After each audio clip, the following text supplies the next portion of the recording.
Assalamualaikum warahmatullahi wabarakatuh. Hai teman-teman, kembali lagi bersama channel YouTube saya, Almana Nur Aisyah, dari kelas 11 jurusan Teknik Komputer Jaringan dan Telekomunikasi 1 di SMKN 1 Majalengka. Pada video kali ini saya akan membahas tentang Mikrotik MTCNA Preparation, dan kita akan beranjak pada bab 6, yaitu Basic Configuration. Outline yang akan kita bahas, yang pertama ada konfigurasi hostname, yang kedua konfigurasi IP address, yang ketiga tricks about CLI, yang keempat IP service, yang kelima router OS login management users, dan yang terakhir ada groups. Langsung ke materi pertama, yaitu hostname router identity. Router identity atau hostname digunakan sebagai pengenal atau identitas mengenai router itu sendiri. Jadi hostname itu seperti nama. Jadi misal kita akan mengirim paket kepada suatu alamat rumah, maka si rumah itu memiliki alamatnya agar kita bisa menemukannya dengan mudah. Jadi itu ibarat dari hostname. Lalu setting hostname bisa dilakukan dengan cara GUI maupun CLI, seperti pada gambar di sini. Lalu kita akan beranjak pada IP address, yang dimana IP address terdapat dua cara di IP address, yaitu GUI dan CLI. Untuk caranya, teman-teman bisa buka aplikasi Winbox atau Peanut Lab yang sudah terhubung dengan Winbox. Lalu cara pertama adalah tambahkan identity bebas atau sesuai dengan keinginan kita. Lalu klik terminal yang ada di Peanut Lab dan tekan enter, otomatis identitinya sudah berubah. Lalu klik Ctrl+C pada keyboard, lalu tekan enter lagi. Ini adalah urutan caranya.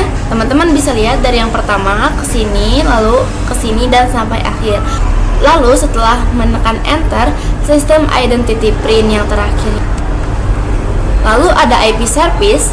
IP service merupakan berbagai cara untuk masuk atau login ke dalam router OS.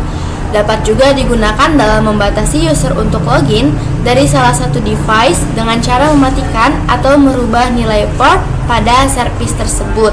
Jadi jika kita akan membatas user untuk login itu, misal kita hanya membatasnya 2 device, 3 device, kita bisa mengkonfigurasinya di IP service.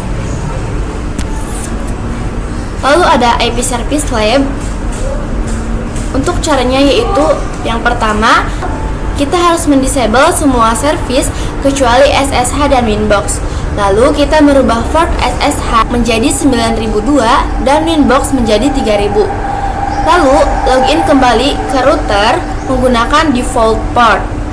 Yang terakhir, login kembali ke router menggunakan port yang sudah dirubah. Jadi dirubah terlebih dahulu, baru kita bisa login lagi setelah portnya dirubah. Selanjutnya ada router OS login management. Router OS login management digunakan untuk mengatur siapa saja yang diizinkan masuk ke dalam router, konsole, serial terminal, telnet, webvik, dan Windows. Untuk mengatur dan membuat siapa saja yang boleh masuk ke dalam router, terdapat dua option, yaitu local database dan radius server. Manajemen user dapat dilakukan dengan grup atau user.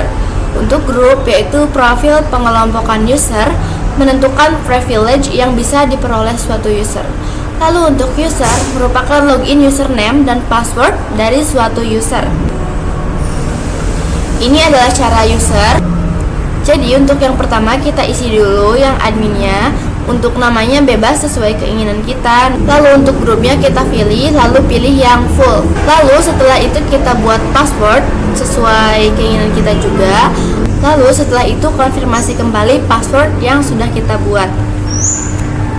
Untuk selanjutnya ada cara yang grup. Grup digunakan untuk memberikan hak akses terhadap user. By default terdapat 3 grup di Mikrotik, yaitu ada full, write, and read permissions. Bisa membuat custom grup baru dengan aturan yang sesuai kita inginkan. Teman-teman bisa melihat caranya di sini atau contohnya. Lalu apakah ada pertanyaan dari penjelasan yang saya sampaikan? Jika tidak ada, mohon maaf apabila ada kesalahan atau kekurangan dalam penyampaian yang saya sampaikan. Terima kasih, sampai jumpa di video berikutnya. Assalamualaikum warahmatullahi wabarakatuh. Jangan lupa share, like, comment, dan subscribe. Bye-bye.